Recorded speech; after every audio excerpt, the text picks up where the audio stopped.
सबसे पहले कुबेर ने किया था, और जब कुबेर ने इस व्रत को किया था तो भगवान ने प्रसन्न होकर उनको धन का स्वामी बना दिया था। इस व्रत के प्रभाव उसके बाद इसी व्रत को अपने पुत्र को बेचने वाले राजा हरिश्चंद्र ने किया। राजा हरिश्चंद्र के अनेकों कथाएं आपने सुनी होंगी, उन्होंने अपने पुत्र को भी बेच दिया था। ये दशा आ गई थी उनकी, उनका राजपाट सब छीन गया था। तब राजा हरिश्चंद्र ने इस एकादशी का व्रत किया, और इस एकादशी के व्रत के प्रभाव से उसने अपना पूरा खोया हुआ राज्य प्राप्त किया, ऐश्वर्य प्राप्त किया, अपनी स्त्री और पुत्र को पुनः प्राप्त कर लिया। तो ये आपके सभी दुखों का नाश करने वाली और आपकी मनोकामनाओं को पूर्ण करने वाली है। अब प्रश्न उठता है कि पंडित जी इसकी विधि क्या है, क्योंकि इसका पुण्य तो खूब है, अब इसे करें कैसे? देखिए, इसके व्रत के दो विधान हैं। एक विधान तो ये कि आप केवल एकादशी को व्रत करेंगे, जिसके नियम दशमी तिथि से आरंभ हो जाते हैं। एकादशी को व्रत करेंगे और द्वादशी को पारण कर लेंगे। सामान्य विधि जो होती है जिससे कि आप अन्य एकादशी को करते हैं, बाकी इसमें कुछ अलग परिवर्तन है, वो मैं बता दूंगा कि दशमी के नियम क्या है, इसके एकादशी के नियम क्या है और द्वादशी के नियम क्या है, ये मैं आपको बताऊंगा। तो एक विधि तो है एक दिवसीय व्रत की, जिसमें आप केवल दशी के दिन व्रत रखेंगे। इसकी एक और श्रेष्ठ विधि है, वो है पंचरात्रि व्रत। पंचरात्रि व्रत जो 5 दिनों तक किया जाता है। ये दो विधियां हैं। अब मैं एक एक करके पूरी जानकारी देता हूं। चाहे विधि 5 रात्रि वाला व्रत करें, चाहे आप 1 रात्रि वाला व्रत करें, दोनों के जो नियम है वो दशमी तिथि से आरंभ होंगे। 5 रात्रि जो व्रत है वो एकादशी के दिन उसका संकल्प लिया जाएगा, एकादशी शुरू होगा और पूर्णिमा पर पूर्ण होगा। ये है पंचरात्रि व्रत। एकादशी का जो व्रत है वो एकादशी के दिन सूर्योदय से शुरू होगा और अगले दिन सूर्योदय तक पूर्ण हो जाएगा। अब मैं बात करूं नियम की, ये कैसे आपको करना है। दशमी तिथि के नियम क्या है, फिर एकादशी को व्रत कैसे करना है और द्वादशी को किस प्रकार से करना है, फिर आगे मैं जानकारी पंचरात्रि व्रत के विषय में बताऊंगा कि किस किस दिन किस किस प्रकार से आपको व्रत करना है। 5 दिन भगवान श्री कृष्ण की विधि बताते हैं। महाराज युधिष्ठिर को वर्णन करते हैं कि मनुष्य दशमी को एक बार भोजन करना चाहिए और एकादशी को निर्जल व्रत करना चाहिए तथा द्वादशी को पारण करके मनुष्य भगवान विष्णु के समान हो जाता है। इतना महत्व है इस एकादशी का, भगवान कहते हैं कि स्वयं मनुष्य जो है साक्षात नारायण स्वरूप हो जाता है। इस प्रकार से यदि वह इस एकादशी का भगवान विष्णु के समान हो जाता है, त्रिद्वाशीय विधान का भी पालन कर लेता है। इस पुरुषोत्तम मास के द्वितीय पक्ष अर्थात कृष्ण पक्ष की एकादशी को कामगा एकादशी के नाम से भी जाना जाता है। तो जो मनुष्य इस एकादशी का व्रत चाहता है उसे दशमी तिथि को 10 वस्तुओं का त्याग कहा गया है। 10 त्याग क्या है? दशमी तिथि के दिन उस मनुष्य को कांसे के पात्र का प्रयोग नहीं करना चाहिए, कांसे का कोई बर्तन प्रयोग नहीं करेंगे। उड़द और मसूर की दाल का प्रयोग नहीं करना। उड़द, मसूर और चना, इन तीनों का ही प्रयोग दशमी तिथि को नहीं करना चाहिए।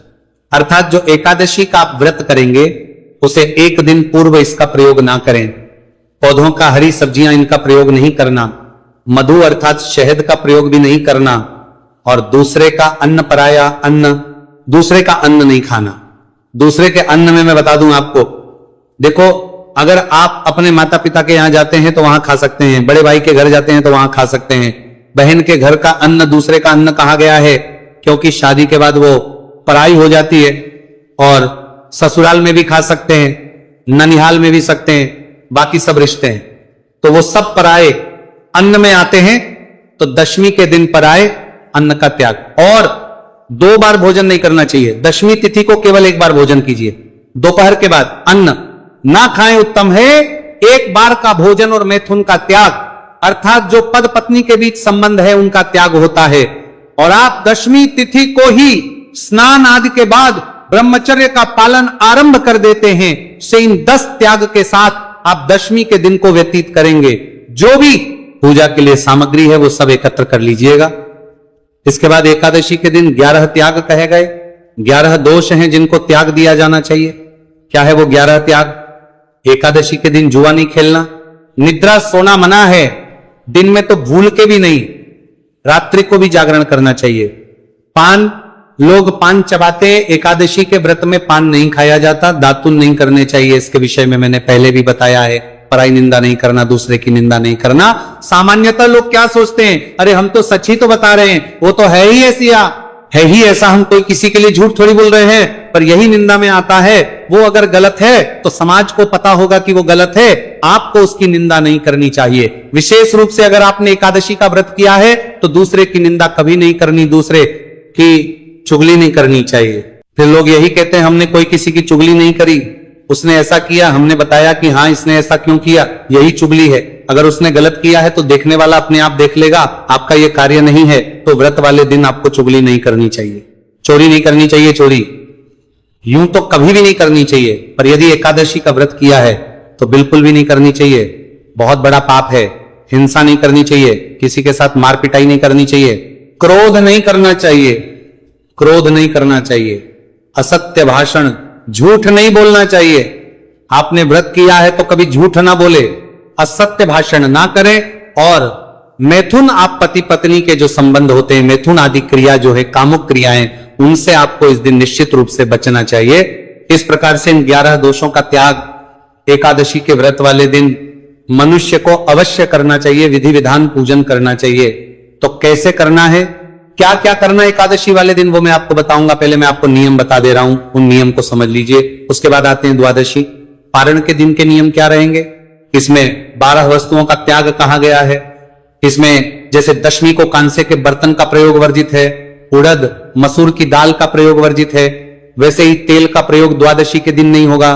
किसी भी प्रकार का तेल आपको प्रयोग नहीं करना चाहिए, असत्य भाषण नहीं करना चाहिए, व्यायाम नहीं करना चाहिए, परदेश गमन नहीं करना चाहिए, दूसरे देश को नहीं जाना चाहिए। आपने व्रत किया है, पारण कर रहे हैं, घर पे रहिए, उसके अगले दिन आप जाइए, कहीं आपको जाना है तो इस दिन ना जाइए।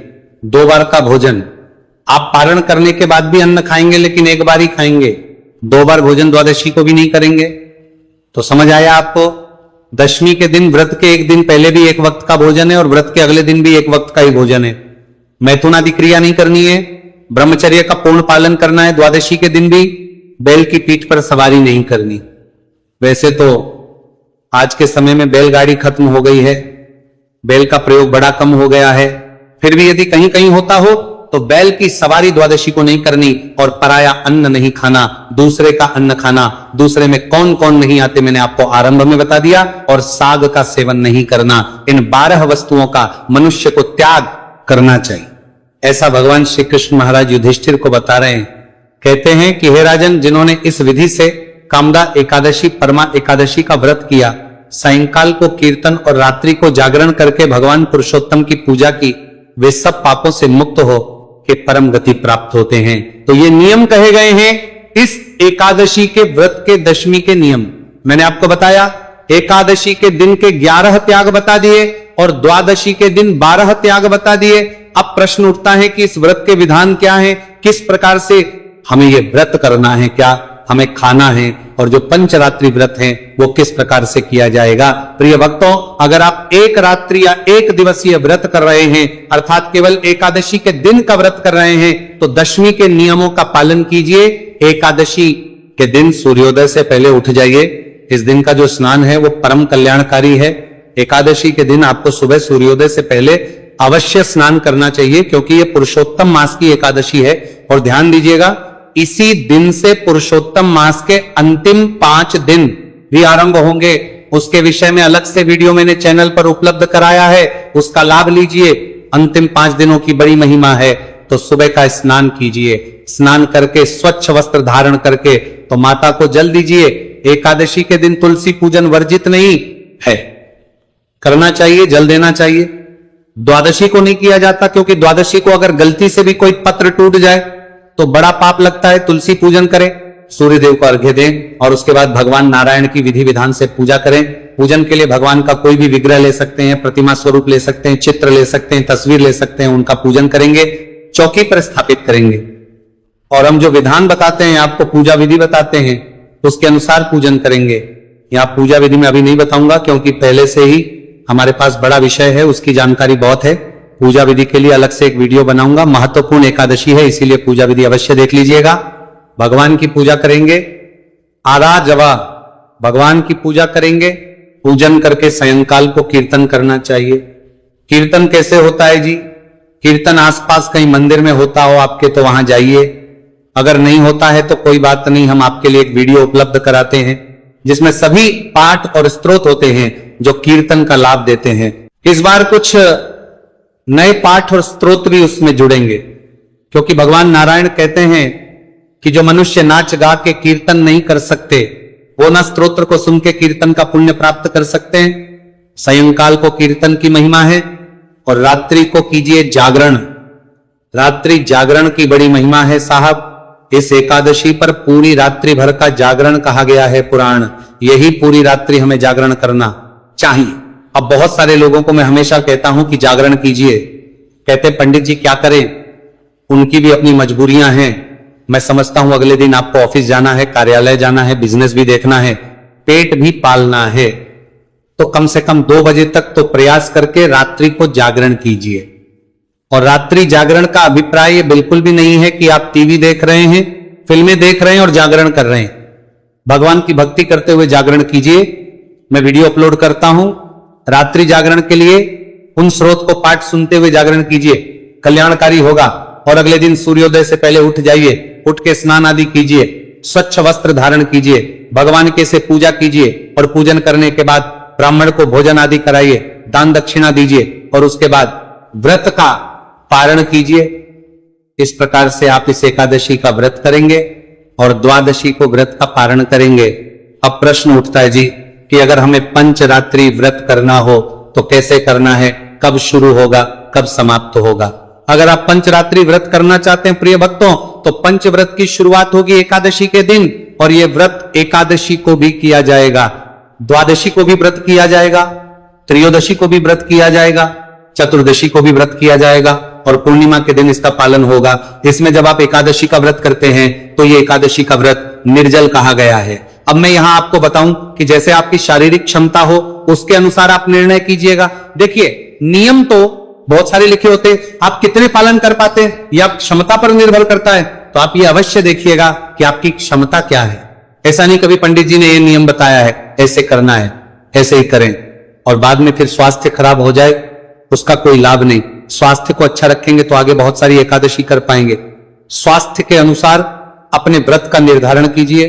आप निर्जल करें, निर्जल कर सकते हैं, सजला करें, सजला कर सकते हैं, और फल आहार करके दूध पीते हुए इस व्रत को कर सकते हैं। एकादशी का पारण द्वादशी को करें और द्वादशी को एक वक्त अन्न का सेवन करते आगे के 5 दिनों का पालन भी आप कर सकते हैं।